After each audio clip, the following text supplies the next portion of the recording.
Amigas y amigos, muy buenas tardes tengan todos ustedes. Los saluda con el afecto de siempre José Manuel Villalpando, aquí en una emisión más de su programa, La Historia que Quiero Vivir, que estamos transmitiendo todos los sábados a partir de las 5 de la tarde. A las 17 horas de cada sábado, este programa está disponible en mi canal de YouTube, el canal de José Manuel Villalpando, donde además pueden ustedes encontrar los programas anteriores desde el año de 2016 para acá. Así que ya son varios centenares de emisiones que están, por supuesto, todas ellas a su disposición, consultables fácilmente en este canal, que repito, como siempre lo digo, no es un canal monetizado y que está para hablar de historia, simplemente platicar de historia. Les agradezco mucho su compañía, su presencia, siempre tan alentadora, y les reitero que están a su disposición las vías electrónicas que permiten comunicarnos, bien sea a mi correo villalpandohistoriador@gmail.com, también en mi página de Facebook Villalpando la Historia, o bien en los comentarios que permite este mismo canal de YouTube. Gracias, amigas y amigos, una vez más les insisto que ustedes son la razón, lo que me motiva, lo que me preocupa de este programa para seguir platicando siempre de historia, particularmente de historia de México, aunque a veces, ya vieron, nos vamos un poquito a la historia universal, que es también un tema muy, pero muy interesante. Gracias, amigas y amigos, y vamos a comenzar el programa de hoy. Porque exactamente el día 6 de diciembre, pero del año de 1873, es decir, hace un siglo y medio, hace 150 años, la Ciudad de México y después, días después, todo el país se conmovió por un acontecimiento triste, trágico, que ocurrió en el interior de la Escuela Nacional de Medicina, en la parte donde estaban los dormitorios de los alumnos.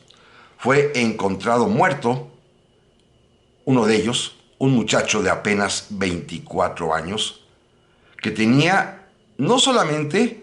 prestigio por ser un estudiante distinguido, que quería ser médico, sino porque era además muy pero muy famoso, ya que era un poeta celebrado, pero sobre todo en esos días un autor de teatro muy aplaudido, muy reconocido, cuya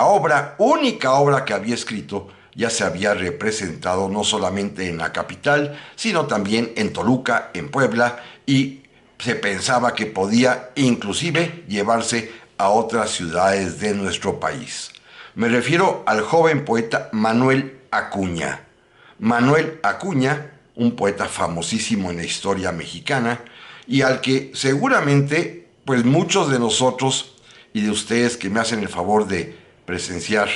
y escuchar estos programas, pues habrán oído de él. Esto sin demérito alguno de que hace pocos días, platicando sobre este tema con algunos muchachos de hoy en día, pues resultó ser que nadie lo conoce. Me imagino que para nosotros, hace medio siglo todavía, el recuerdo de Manuel Acuña era importante porque finalmente sus versos se leían, se recordaban en las estaciones de radio o inclusive en las clases de literatura en la preparatoria, pero creo que hoy en día pues ya ha pasado desapercibido Manuel Acuña y muchos otros poetas mexicanos, porque simple y sencillamente pues ya no tienen lectores, ya nadie se acuerda de ellos, ya sus versos no se repiten, no se declaman, y esto pues no deja de ser algo muy muy triste, porque si le añadimos el recuerdo trágico de su muerte que platicaremos el día de hoy, pues a esto hay que sumarle el desconocimiento, la ignorancia, el olvido en que las nuevas generaciones, al parecer, ojalá me esté yo equivocando, tienen a Manuel Acuña, el autor de aquellos versos fantásticos que seguramente los de mi edad sí recordamos muy bien, que comenzaban con esto de, pues bien, yo necesito decirte que te adoro, decirte que te quiero con todo el corazón, que es mucho lo que sufro, que ya no puedo tanto y que al grito en que te imploro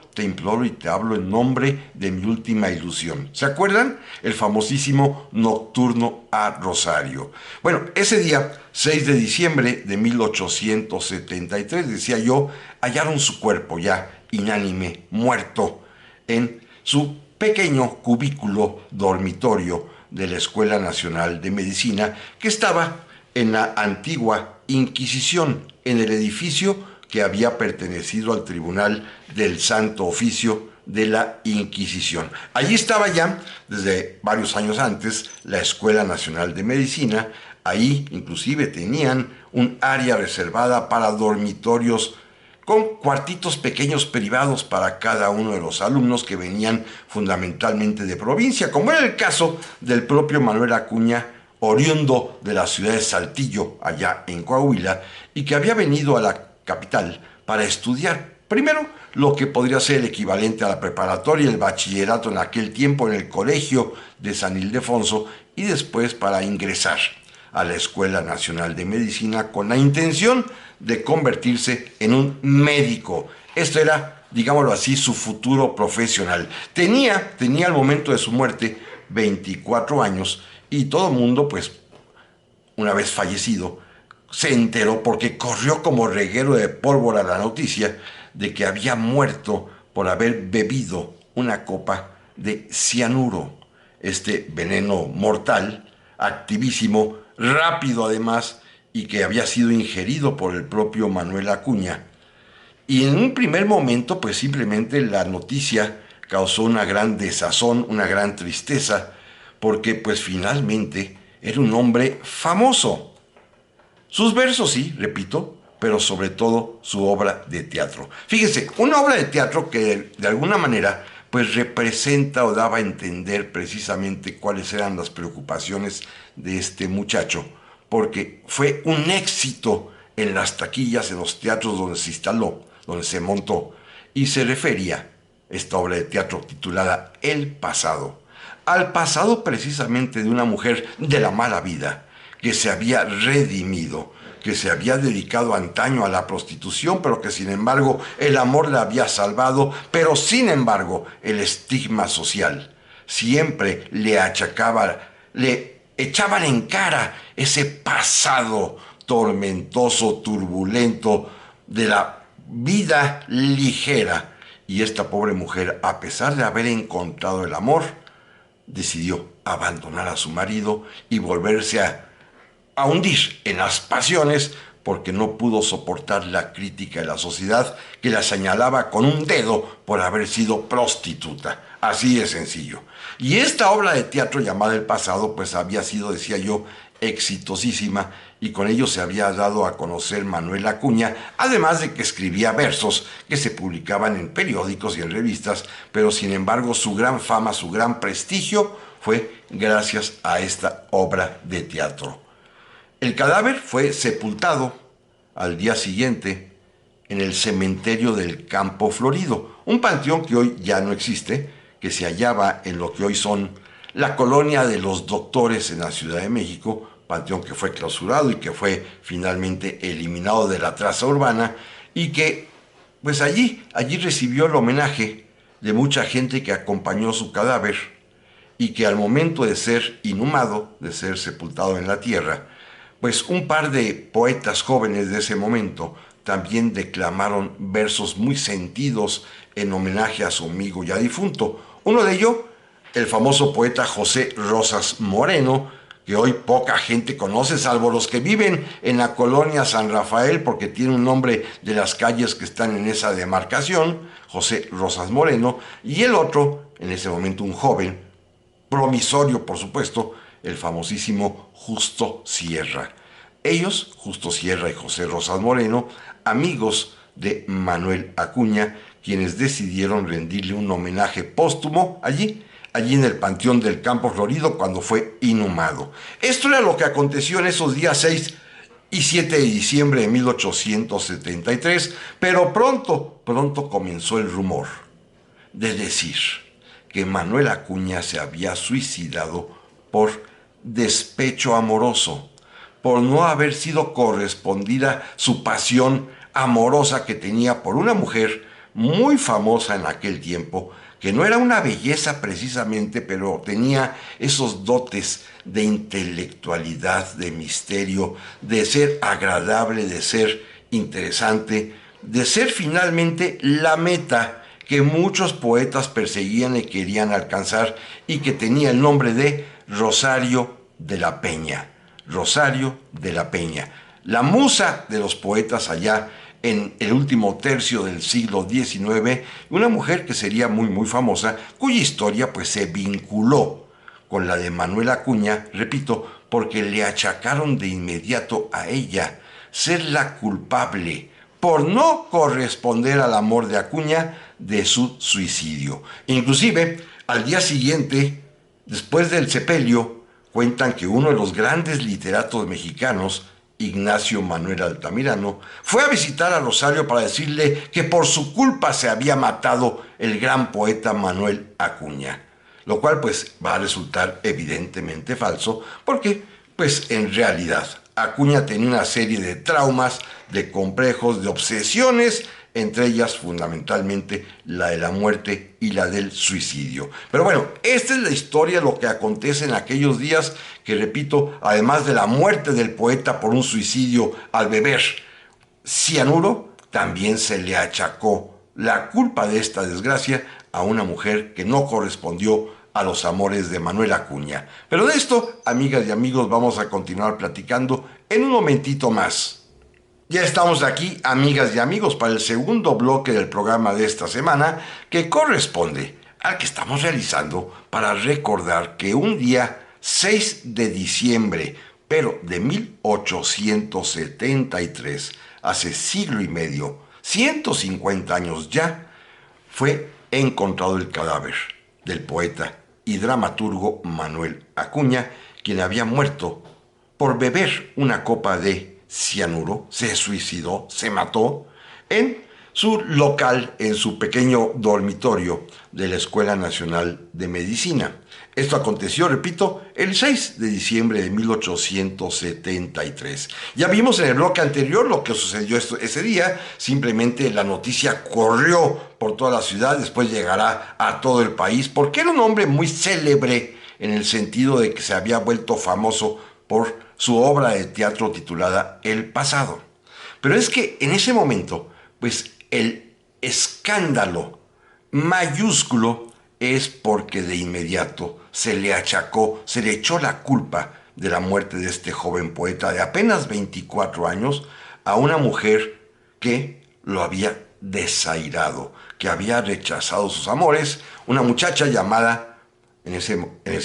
con este nombre de Rosario de la Peña, la musa de los poetas. Miren, déjenme platicarles un poco acerca de Rosario y del ambiente en que ella vivía y en el cual también se desenvolvió el propio Manuel Acuña.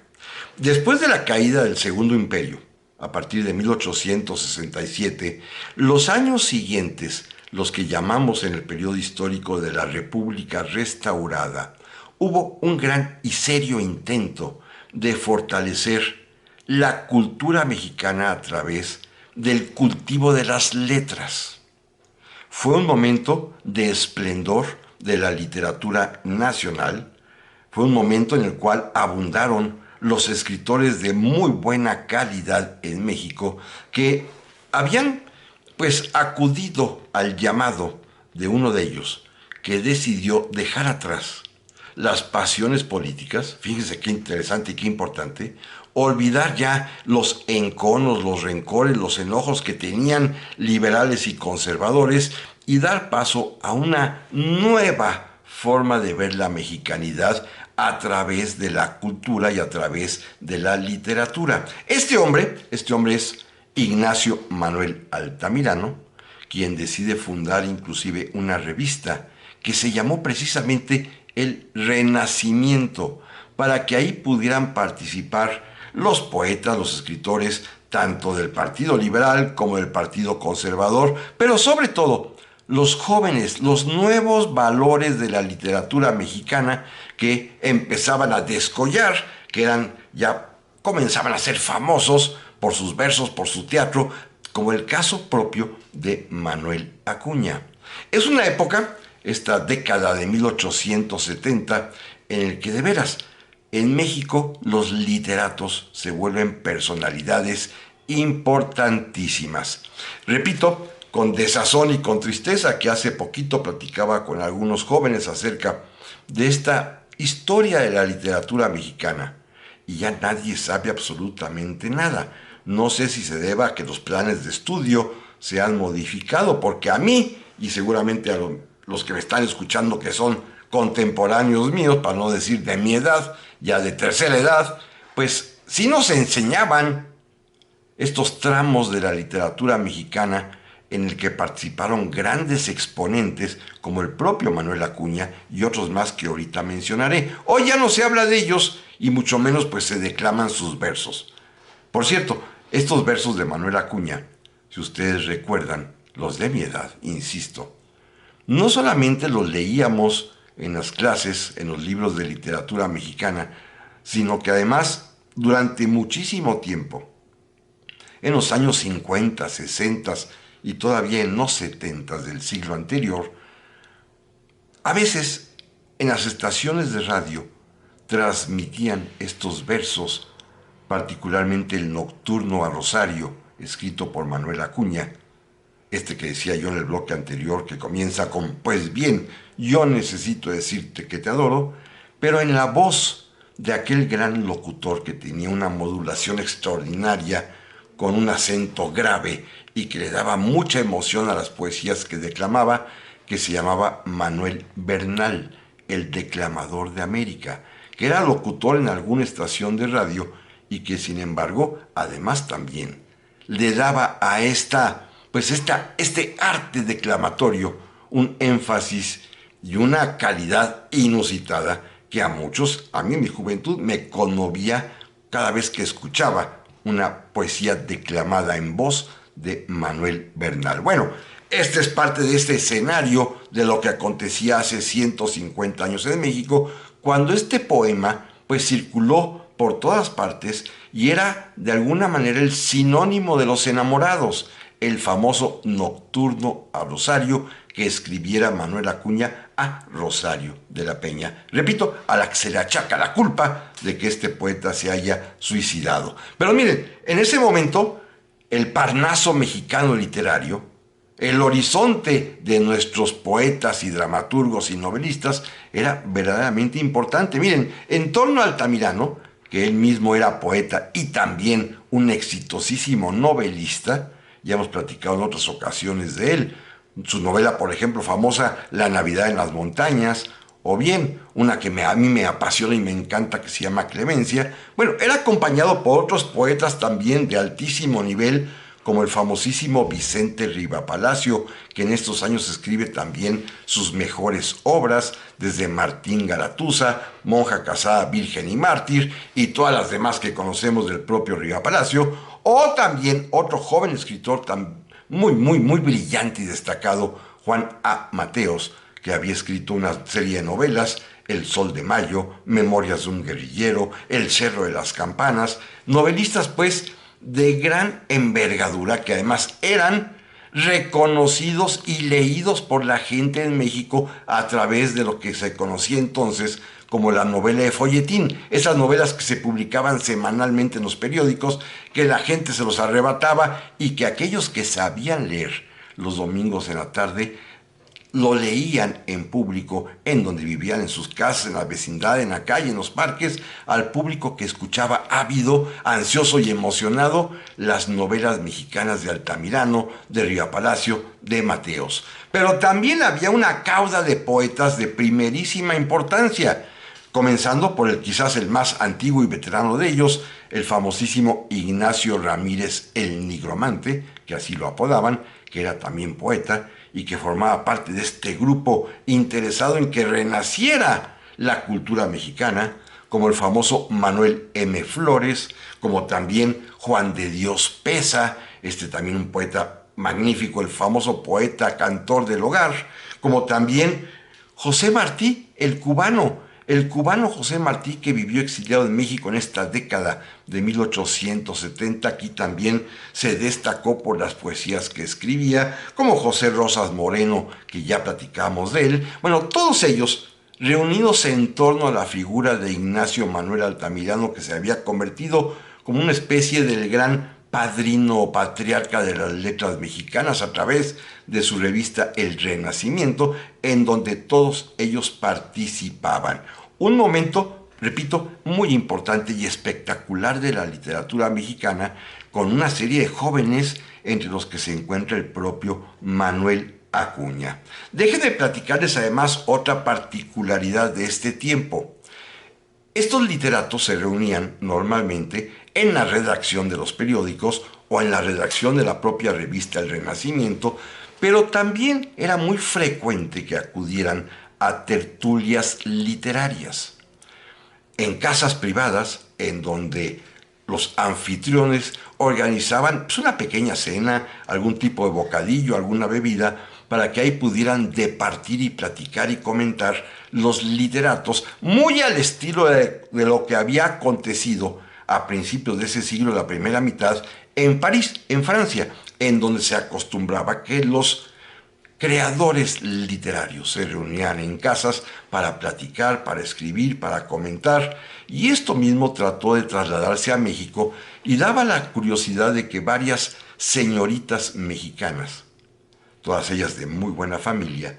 daban por recibir semanariamente en sus casas, en la sala, por supuesto, en presencia de sus padres y de otros invitados, a lo más granado de este grupo de literatos para que allí intercambiaran opiniones, y muchas de ellas, como fue el caso de la propia Rosario, tenían un álbum, un librito de hojas blancas muy bien encuadernado, en este caso el álbum de Rosario, en donde era casi obligado que cada poeta escribiera un verso dedicado a la señorita de la casa, como son varias, y que ellas pues iban acumulando y conservando este documento literario en el cual los grandes talentos de su tiempo habían anotado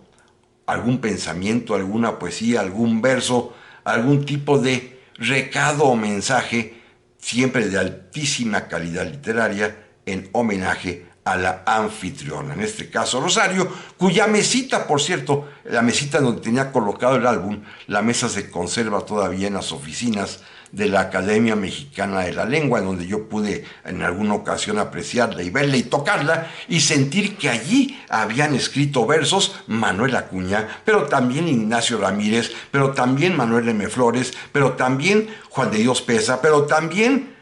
Martí, pero también muchos otros poetas mexicanos que rindieron culto a Rosario en su álbum. Pero de esto, amigas y amigos, si les parece bien, platicamos en un momentito más. Ya estamos aquí, amigas y amigos, para el tercer bloque del programa esta semana dedicado a recordar el suicidio, la muerte del poeta Manuel Acuña, pero sobre todo también a evocar el ambiente literario que en ese último tercio del siglo XIX se vivía en México, con poetas como el propio Acuña, pero otros también de altísima calidad, fama y prestigio, como Ignacio Ramírez el Nigromante, como Juan de Dios Peza, como Manuel M. Flores, como el cubano José Martí, y como muchos otros que, repito, acudían a las tertulias literarias que organizaban familias o señoritas de muy buena familia, con la presencia de sus padres, pues permitiendo que hubiera un espacio semanario para la plática, para el debate, pero exigiéndole a cada uno de los poetas que allí asistían, digo, se iban rotando, por supuesto, se iban turnando, que dejaran escritas algunas palabras en un libro llamado El Álbum. El álbum que cada señorita mexicana pues se preciaba en tener para que allí se escribieran y se quedaran consagradas para toda la historia, para toda la humanidad, para siempre, a perpetuidad, las palabras, los versos, los poemas de los grandes literatos mexicanos, como fue el caso de la propia Rosario de la Peña, que en su álbum, colocado en una mesita en la sala de su casa, mesita que ya comentaba yo he podido ver y tocar, pues allí los grandes poetas mexicanos por ser ella quizás, como era llamada, la musa de los poetas, recibía palabras emocionadas, muchas de ellas enamoradas, lo cual me lleva a una historia muy peculiar. Por cierto, les recomiendo, por si ustedes tienen interés en seguir esta trama literaria, el propio álbum de Rosario. El álbum de Rosario en un librito que publicó ya hace 40 años, un gran historiador mexicano ya fallecido, del cual me enteré tristemente hace poco que durante la pandemia dejó de estar con nosotros, Luis Rubló. Luis Rubló logró escribir este pequeño librito en el cual transcribe el álbum de Rosario. Aquí están los poemas que poetas de altísima calidad, los más inspirados de México, le escribieran a Rosario de la Peña y que ella conservó por toda su vida. Déjenme platicarles algo de Rosario. Miren, ella nació en 1853, es una muchacha relativamente joven para ese momento, cuando organiza en su casa estas tertulias que en presencia de sus padres. Ella era de una familia muy, muy acaudalada, que tenía inclusive entre sus antepasados y entre sus parientes a un presidente de la República, a una famosísima mujer, la esposa del mariscal Bacén, Josefa de la Peña, que era su prima. En fin, era una familia de prestigio social. Y ella pues organizaba estas reuniones a las que asistían los poetas. La gran duda es si estos poetas se enamoraban de ella. Probablemente sí. Los versos que allí se escribieron en el álbum que pertenecía a Rosario, así lo indica porque son totalmente apasionados, románticos, algunos de ellos con palabras así de entusiasmo amoroso enorme, y allí fíjense, provocó por lo menos que literariamente se plasmara la pasión de un hombre para entonces ya muy mayor, de Ignacio Ramírez el Nigromante, que le dedicó varias poesías amorosas a la jovencita Rosario, veinteañera ella, el sesentón, pero le escribía poemas de amor. También allí están los poemas que le escribiera José Martí, el cubano que vivía en ese entonces refugiado en México, que también al parecer se enamoró perdidamente de la propia Rosario. También están los poemas escritos de su propia mano del famosísimo Juan de Dios Peza, el gran cantor del hogar, que tiene unos versos muy, muy, pero muy bonitos. También están ahí escritos los versos de otro literato y novelista, Ángel del Campo. También, por supuesto, están los versos que le dedicara el propio Manuel Acuña, y los versos que también con gran pasión, con gran emoción, le escribiera otro poeta, Manuel M. Flores, que fue de alguna manera el gran amor frustrado de Rosario. Déjenme decirles que Rosario, musa de los poetas, probablemente despertaba esta pasión en ellos, pero había tenido una vida amorosa muy desdichada. Es más, ella permaneció soltera hasta el resto de sus días, cuando ya un hombre en ese momento joven y ella una mujer ya mayor, Luis G. Urbina, otro gran poeta, todavía alcanzó a enamorarse de ella y escribirle versitos de amor muy sentidos y muy llegadores, de una pasión hacia una mujer mayor. Luis G. Urbina todavía en las postrimerías del Porfiriato le escribía a Rosario de la Peña y dejaba sus versos consignados allí en su álbum. Pero decía yo que Rosario de la Peña tuvo una historia amorosa muy desafortunada. Primero, por ahí a los 17, 18 años se enamoró y fue correspondida de un joven coronel, el coronel Espinosa Igor de los Monteros Igorostiza, quien pues se enamoró de ella, pidió su mano, pero sin embargo, este coronel, que había formado parte del ejército de Oriente y que había combatido a las órdenes del general Porfirio Díaz durante la intervención francesa, murió en un duelo. Uno de estos acontecimientos ridículos, porque algunos compañeros en alguna parranda le dijeron que era un cobarde, porque en alguna batalla al parecer había abandonado a sus hombres y le echaron en cara esta cobardía. Cuentan que el coronel Espinosa y Gorostiza se levantó airado, retó a duelo a la persona que había dicho eso, de que era un cobarde, y al verificarse este duelo a espadas, cayó muerto. Era el novio oficial y prometido de Rosario de la Peña, quien vio frustrada así su primer amor. Muy jovencita ella quedó pues herida para siempre. Se va a volver a enamorar años después de uno de los poetas que frecuentaban su casa, Manuel M. Flores. Pero aquí la historia también es tristísima, porque Manuel M. Flores le tiene que confesar que él no puede amarla ni casarse con ella, porque fíjense, Manuel M. Flores, que era un hombre brillante intelectualmente hablando, un gran poeta, seguramente el mejor de su generación, según se decía, pues estaba corroído, poseído por la sífilis, una enfermedad tremenda en aquel tiempo que no había manera de combatirla, no había antibióticos, y esto lo va a hacer que pronto pierda la vida, que muera. Y tuvo que confesarle a Rosario de la Peña que él no podía corresponder a su amor porque estaba enfermo, fatalmente enfermo de esta enfermedad vergonzosa, evidentemente adquirida por sus constantes francachelas y desvíos y demás tipo de orgías.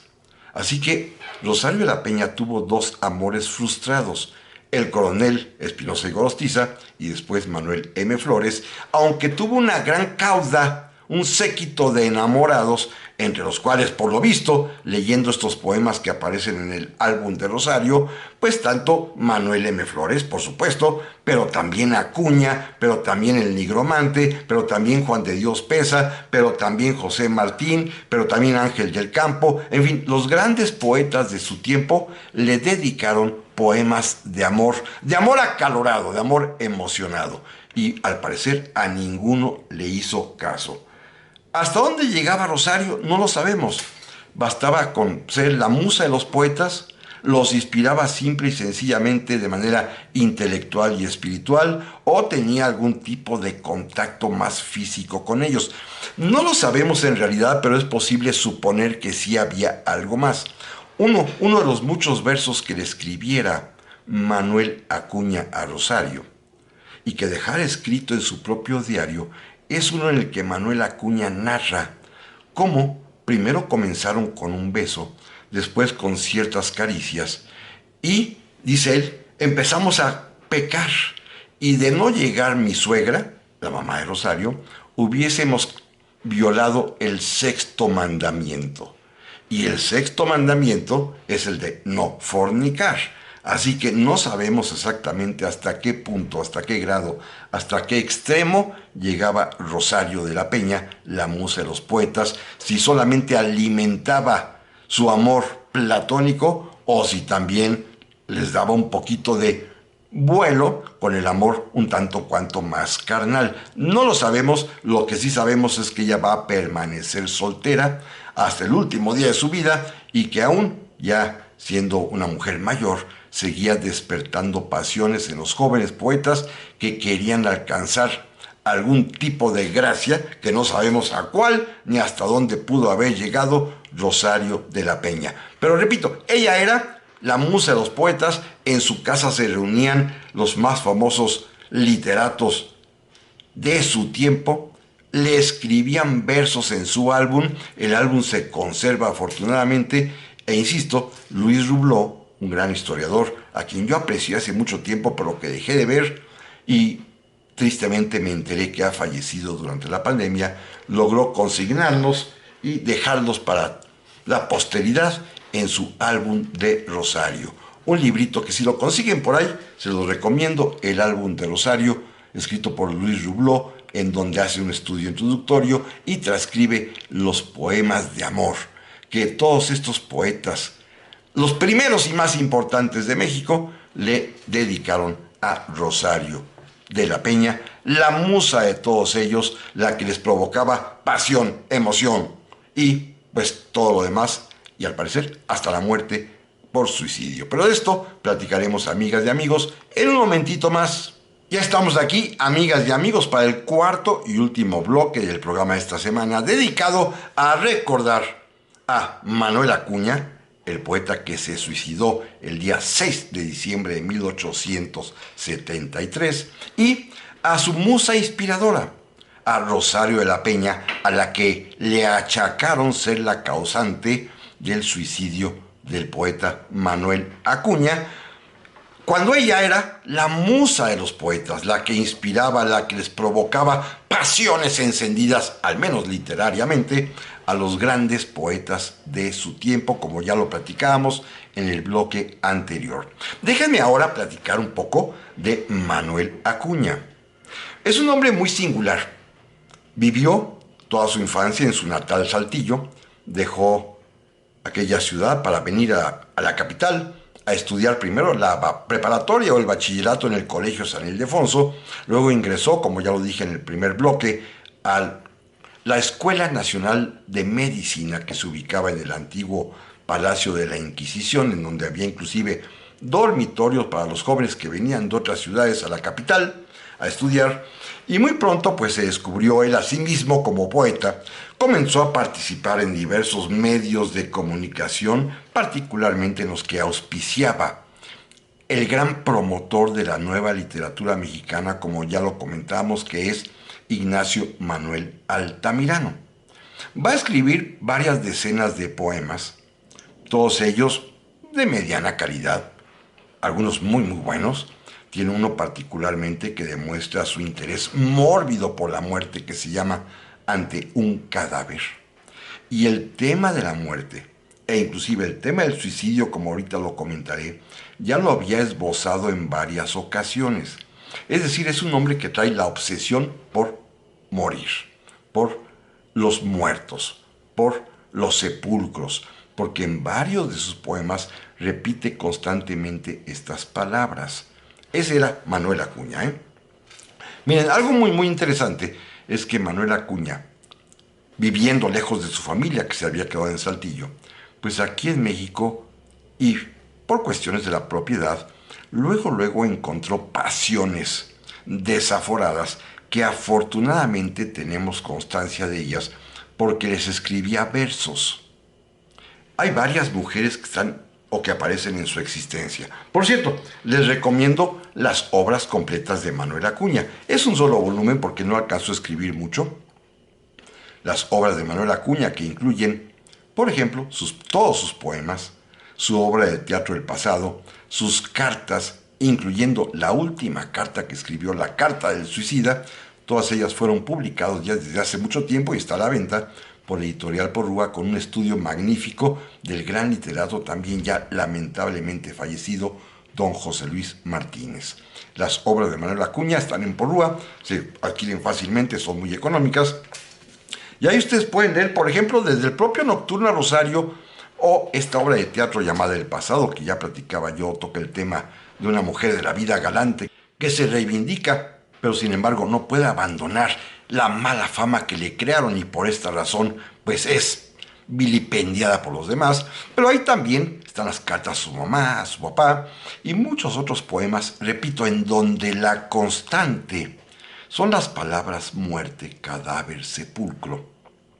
lo cual indica pues una obsesión muy clara. No soy psicólogo ni psiquiatra, pero los estudios literarios que se han hecho acerca de Acuña precisamente indican esta clara tendencia hacia lo mórbido del fallecimiento de un ser humano, e inclusive con propuestas él mismo para suicidarse, que lo expresa así en varias de sus poesías. Miren, su vida romántica y amorosa fue también bastante movida en los 5 años que vivió aquí en la capital, más o menos, desde 1868 hasta 1873 en que fallece, porque primero se enamora y le dedica poemas muy encendidos a una mujer que no sabemos quién es, que además tiene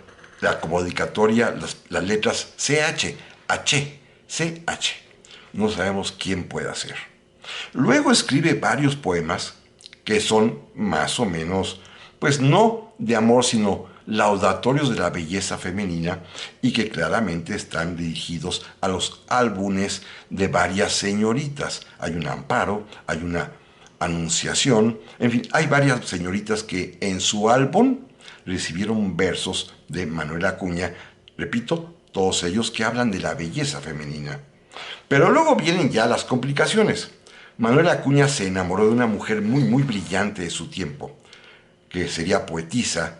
y educadora de altísimo nivel, Laura Méndez. Laura Méndez, que es una mujer de altos vuelos literarios en México y que años más adelante, por encargo de su pariente Justo Sierra, irá a Estados Unidos a estudiar el sistema de educación preescolar de los jardines de niños y será la creadora en México de los jardines de niños en la época de Don Porfirio. Laura Méndez tuvo una relación tórrida, un romance verdaderamente encendido y acalorado con Manuel Acuña, que va a dar como resultado que tengan una hija, que va a morir a los pocos días de nacida. Pero hay pues un romance apasionado, carnalmente hablando, y a ella, a Laura Méndez, cuando ella decide, después de la muerte de la niña, poner fin a esta relación, Manuel Acuña le responde con un poema en donde le propone suicidarse los dos. O sea, ya traía esta obsesión. A la propia Laura Méndez le escribe para proponerle un suicidio, claro, en un poema muy bonito, y que circuló, que se dio a conocer en los periódicos, en donde él, repito, le está ofreciendo suicidarse los dos para morir acompañados. Este es Manuel Acuña. Después va a tener una relación que es sumamente importante, muy, pero muy importante, con una mujer que él llama Celi. Soledad se llamaba. Y es la muchacha, la del servicio, la trabajadora doméstica que lo atendía en su dormitorio de la Escuela Nacional de Medicina, la mujer que le lavaba la ropa, que le hacía el aseo de su cuarto, que le preparaba los alimentos, una mujer humildísima, llamada Soledad, que él en los poemas le decía Celi, y que es una mujer profundamente enamorada de su poeta. Ella, con quien sí tuvo trato clarísimamente de índole íntimo, más que afectivo, íntimo, ella sí estaba perdidamente enamorada de Manuel Acuña. Pero él prefirió enamorarse de la entonces ya famosa musa de los poetas, Rosario de la Peña. A ella le escribe los poemas más famosos que él, de su propio mano, puño y letra, logró concebir. A ella, en su casa, anotó en el álbum de Rosario, los poemas que le dedicaba. De ella se enamoró, y decía yo al principio del programa que inmediatamente que surgió la noticia de la muerte de Manuel Acuña, de inmediato, los que conocían esta historia de amor apasionado,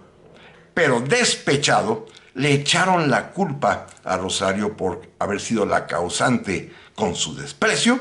de la muerte del poeta. Dicen que el primero fue Ignacio Manuel Altamirano, pero sin embargo, a los pocos días se aclaró que no, que Altamirano no tenía nada que ver, pero el rumor había cundido. Y como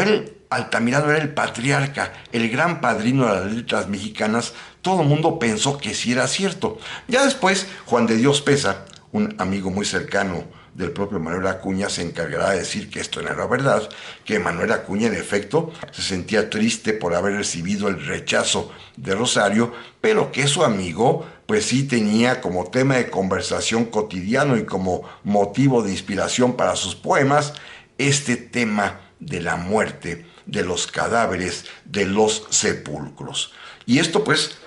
va a pasar a la historia como Rosario la de Acuña. No se va a poder quitar esta pobre mujer nunca el estigma, esta marca permanente de haber sido ella la culpable de la muerte de Manuel Acuña. Es una historia pues dramática, es una historia triste, repito, de un poeta que tiene 24 años de edad nada más cuando fallece, y que sin embargo pues por mucho tiempo se convirtió en el poeta romántico por excelencia en todo México, cuando sus versos eran repetidos hasta el cansancio, por lo menos en mi tiempo, ya sé que hoy ya no, ya lo comentaba yo hace un rato, pero que sin embargo pues fueron la nota distintiva del romanticismo exagerado mexicano, con estos versos tremendos que pues hacen suspirar a cualquiera. Imagínense nada más quizás los últimos que escribió: en este nocturno rosario que son estremecedores. Comprendo que tus besos jamás han de ser mío, comprendo que en tus ojos no me he de ver jamás, y te amo, y en mis locos y ardientes desvaríos, bendigo tus desdenes, adoro tus desvíos, y en vez de amarte menos te quiero mucho más. Y Rosario ni se inmutó con estos versos, y al contrario, fíjense qué destino y qué tremenda historia. Soledad,